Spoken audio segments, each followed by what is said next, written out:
Okay, so just a bit of detail here on a door. So this door I'm going to now fit all the other doors have already had this done, so they've all been fitted with their latches, but now I'm going to start to rebuild this door, and I thought I'd make take the time to make a bit of a video about this. So I think the first things first, so the door fits and is on its hinges. I've adjusted it and got it as I want it. Lines up, we've got good door gaps, and yeah, it's all good. So we know that's okay now. I've obviously got the catch plate on the D post, and now it's time to refit some bits and pieces. So the first thing is the actual catch mechanism itself. What I've done with all of them is I've used brake cleaner to clean off all the old. There was lots of dry grease and rubbish in there, so I've given it a really good clean with brake cleaner. Then I've sprayed a light grease over the moving parts, which is just some of this WD spray grease, which is good stuff. It's thin enough to get into all the nooks and crannies, and then it sets and continues to lubricate. So first step is just to get that fitted. You've got then the plate that goes on the other side, so that fits on the door like that, and then this comes from the inside, so it's easy to see how, because it's got this piece here, this flange goes into that recess there, and that's easy to line up. So I'm going to do that. It's 3 screws. So these are the 3 screws. I've just given them a wire brush to clean them up. So I'm literally just going to fit that from the inside and then bolt it all on. Okay, so that's now fitted. Ted, stay there. And also just left that's the lever that connects to the actual door handle. You've then got this little clip here. Get a light in there as well.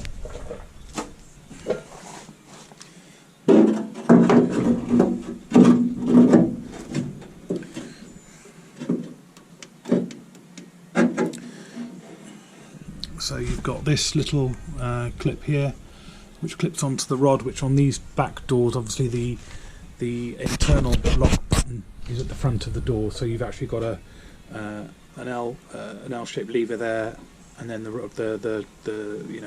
doorknob, the locking knob comes up here, and then that rod runs to the back and connects up to that.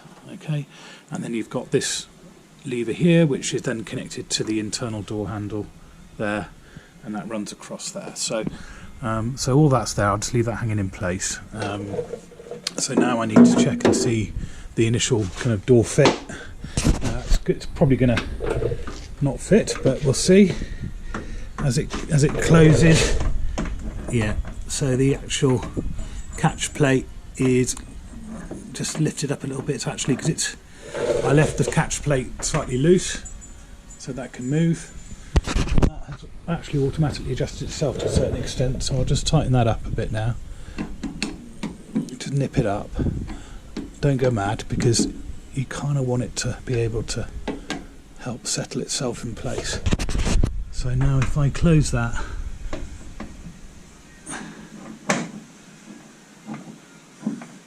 okay, so that needs to come out a bit, I suspect, because it's only catching on the first click. So just loosen that off.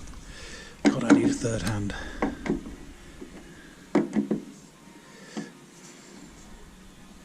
Move it out a bit.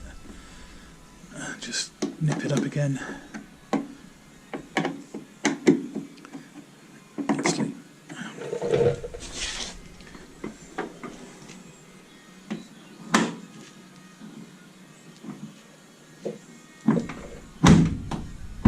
There you go. So that is pretty well where it needs to be.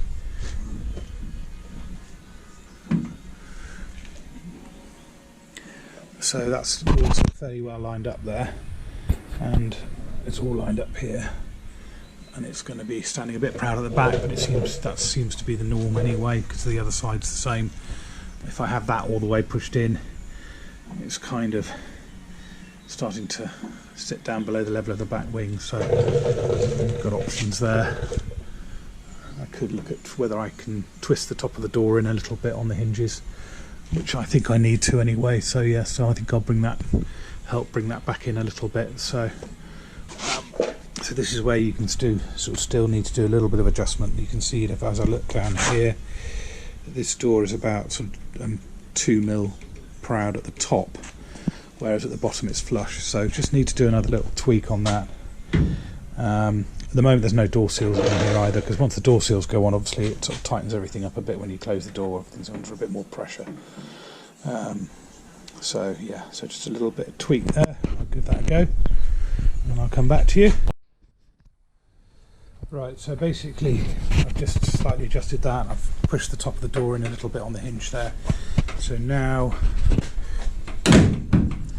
so there they go, that's how it sits now. That's spot on, I'm happy with that. And it closes without hitting the top or bottom of the striker plate, so the striker plate isn't changing the door height as it closes. You should have almost clearance either side of the striker plate there, so that you know that when you close the door you shouldn't hear it sort of scraping along that. It should just close nice and cleanly. Okay, so that's done. So the next step is going to be fitting the rubber seals, which I'm using the Wadhams set. I've done the other side, and it works well. So I'll just show you the front door, for example. So that's obviously now had the seals fitted. I'm really happy with the seals. Actually, they've done a really good job, and they're nice and pliant, so they don't end up pushing the door out of position too much. But it does make a difference when you've got them fitted to how the door closes. It will compress a bit.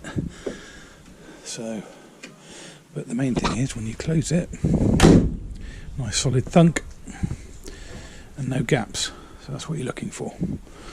So I'm going to get the bottom seals out and do a video on that, because I think that's something that people really struggle with. So yeah, so there we go. I'm going to get the seals out and then we'll have a look. Just a quick sort of add on to this. So we've got the doors now fitted, locks fitted. Now it's time to fit the frame with the glass. Just one thing I noted when I took this apart, and it's probably quite a common issue, is the studs that hang down below here.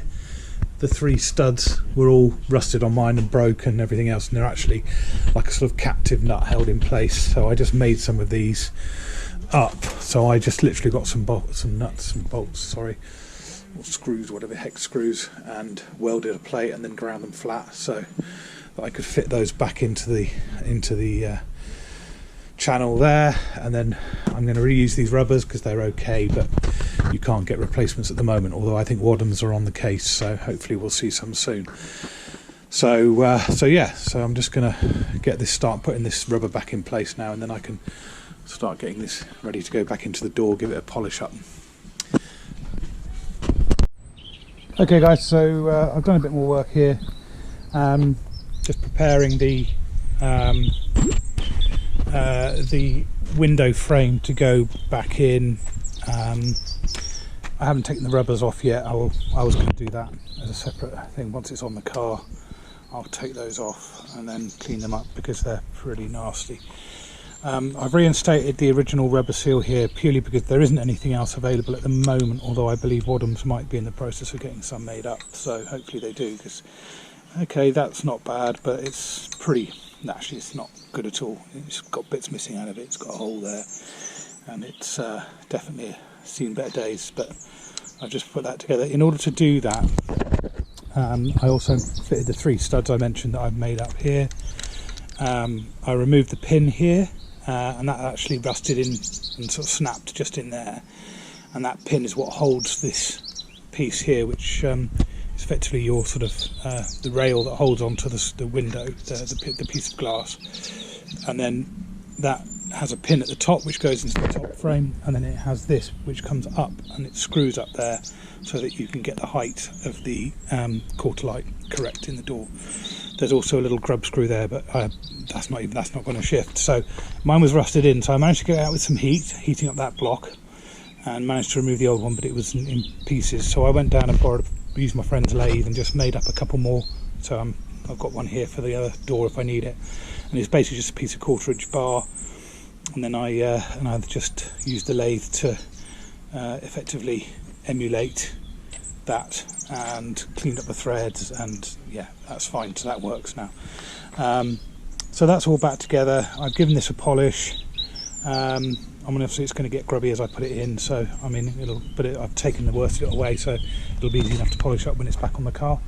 And the best thing for that, frankly, is the old Dremel with a little felt barrel on the end and some Auto Sol paint polish.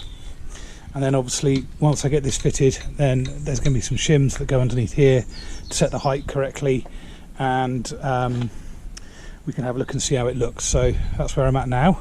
Next stage will be getting that fitted into the door with the window in place, obviously, and then the window winder to hold the window in place in the door. So I've cleaned up the window winder, ready to go in as well. So yeah, that's the next job.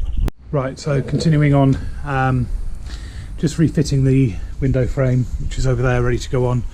I've cleaned the glass up. First thing I'm doing, I'm just kind of loosely following the instructions from the workshop manual here. So I've just loosely fitted the winder mechanism. I cleaned that up as well. Obviously everything gets cleaned up before it goes back on. So all I do with that is I basically wind this round until the spring is loose, and you can actually wind it off all the way without any risk. It's not like the Stag one where it'll take your arm off. You just wind it round, and then the spring loosens up, and then you can sort of open it up a bit more. Just clean out any old grease and cause there's a lot of like dry grease in there, and clean all the grease out of there. I use brake cleaner and a paintbrush just to get all the old grud off, and then I've used some of this red and tacky grease just to I've just pressed it into the spring and then clean off any excess as it compresses the spring back again, so that the spring stays lubricated, and then just on the teeth as well. So that's the other side ready to go on when I move on to that side. So this side's in. I then just lowered the glass in, set the arm where it is, and then lowered the glass in at an angle, and then just hooked it onto the roller at the end. And now I'm going to put the frame in. Obviously you need to shim the frame a little bit here, so I'm going to have a look and see how many shims I think I remember how many were in there, but to be honest with you, with the amount of work I've done on the car and the fact that I've got the doors all lined up now, I think they probably weren't before. I'm going to shim it from scratch anyway, so I'm not going to go by what was there before. So I'll start with no shims, just put the frame in, see how it feels, and then I can pop the back of the frame up and add some shims if I need to. So that's the next job. Okay, so it was very difficult to film that and do it at the same time. I might put the tripod up next time and show you how I did it, but yeah, it's a bit fiddly.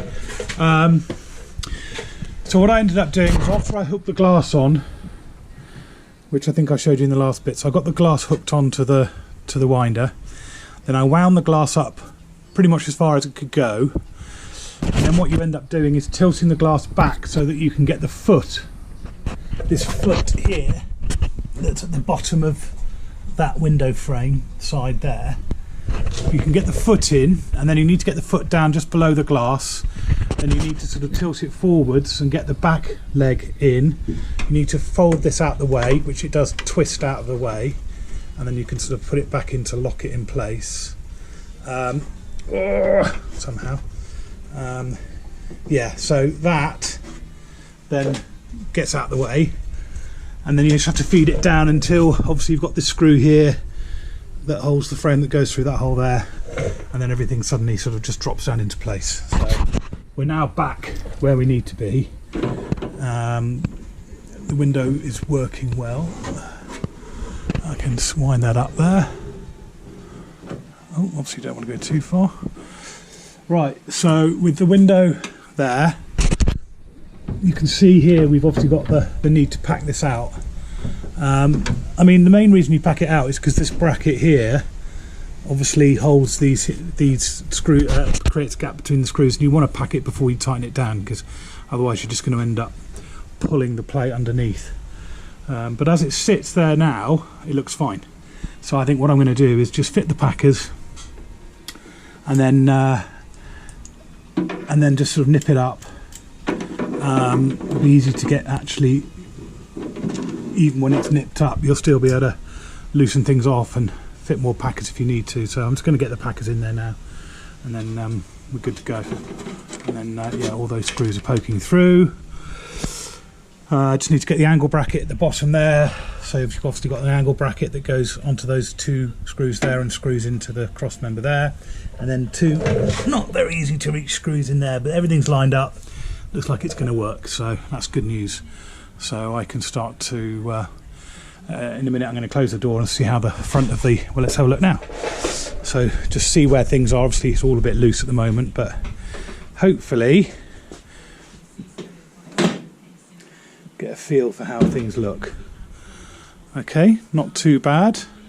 Again, I can, if I pack it up at the back a little bit, I can bring the angle there right. So that's what I'll do. I'll obviously use the packers underneath here, the 3 screws that go underneath there, to then pack up the rear of the frame a little bit to then bring that flush. I mean, it's pretty damn close, but if I go another couple of mil, that's perfect. That's great. So yeah, all good. Happy with that. I'm just thinking whether it needs to go up a bit, because you could lift the frame up and pack underneath the bottom foot, and obviously you've got the adjustment in the door to use to sort of fiddle with that. So I'll have a play and then I'll come back to it and show you how I'm getting. Okay, so lots of fiddling around, but getting the shimming right is worth the effort. So I've got a nice straight gap here, a nice clean gap round here, and yeah, I think that looks fine. So that's what you're trying to get to. So what I found was, if I just go through the order of play, that's probably going to help you if you're doing the same job. So what I did initially was obviously drop the frame in. I initially just used this nut here, which goes onto a stud, just to hold things gently in place. I didn't tighten it up. I got the 2 1/4 inch screws into the bottom foot of the front rail, so I got those 2 in place. Again, not too tight, just to sort of get me roughly where I needed to be. And then I looked at the height here at this top corner. I wanted to get that a bit higher so that it was closer to the roof line, because it was a bit low compared to the front one on the other side. I'm sort of, you know, working on the basis I want to try and get them all roughly the same. So all I did was I put one shim. I need to get another one under the back screw, but at the moment it's just on 1 shim. So I put 1 shim under there, and that lifted that up a little bit. And also I found that this top corner was a little bit leaning back a bit, so I also pulled this foot at the bottom in a little bit, and then when you screw that tight, it actually effectively draws the with the bottom held in place, then you kind of lean this whole bit forward a bit, which works okay. But actually the main thing you're looking at really in terms of getting everything right at the front is also the shimming at the back. So when I initially did this, what I found was that I had a bit of a tight spot. So I had the front lined up and it looked fine, but I had a tight spot here and it was almost hitting the trim as it went in. Yeah. So then what I worked out was the best way to do this was remove a couple of shims, because I already shimmed this up, remove a couple of shims from here and put a couple more at the back there. So effectively what you end up doing is tweaking this part of the window down a bit and lifting this part up a bit. So that pulled this curve slightly down, and that then is what gave me the final sort of gap. So it is a case of just, you know, I'm just checking the window opens, which it does. It's a case of just sort of, that's quite tight there.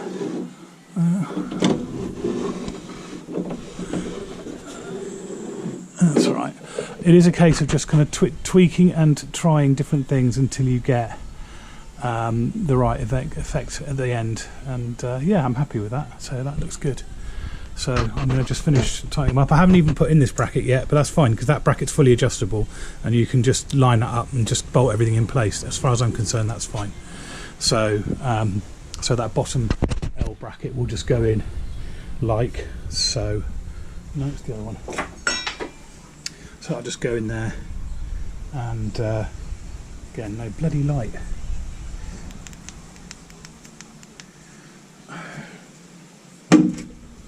So yeah, so this bracket will just pop in there at the end and just bolt up there and just provide a bit more firmness to that.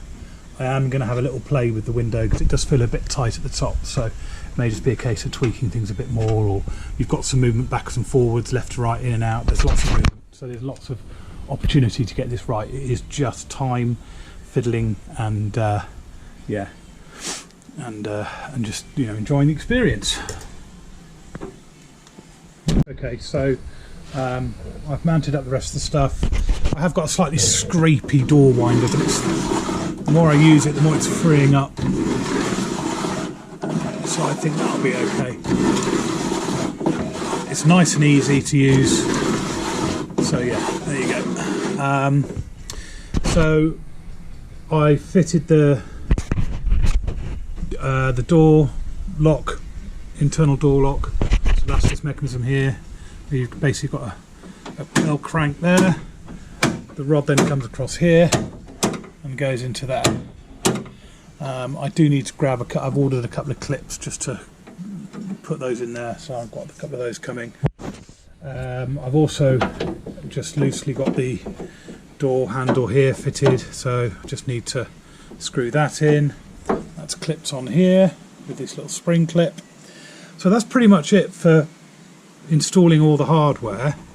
I think I'm going to sort of concentrate now on the seals. So, I mean, these just put away. These are all had it. I mean, you know, they're all dry and knackered. So I've got a set from Waddams to fit, and I'm going to do show you how that's done. I've done one of the front doors already, and the Waddams one to fit well. So I'm going to use the Waddams ones on the rear as well. Unfortunately, this has been glued in, I think, and isn't probably an original door sill, obviously, but yeah, you don't use any glue on this top one here at all down these sides. You obviously do glue the ones that go around the internal bottom there. So I'll do that now in a bit and sort of clean up a little bit first, and then show you how I fit the door seals, and yeah, go from there. Oh, I also remember to put in the little screw down there, which is a real bugger to get at, but you can do it. Just a little 5/16 headed screw that screws in and just has a little bracket there. So I wouldn't mind betting anyone that's had one of these apart or it's been taken apart in the past may well be missing that, but anyway, there you go, I got it in. So it's all done and it looks good.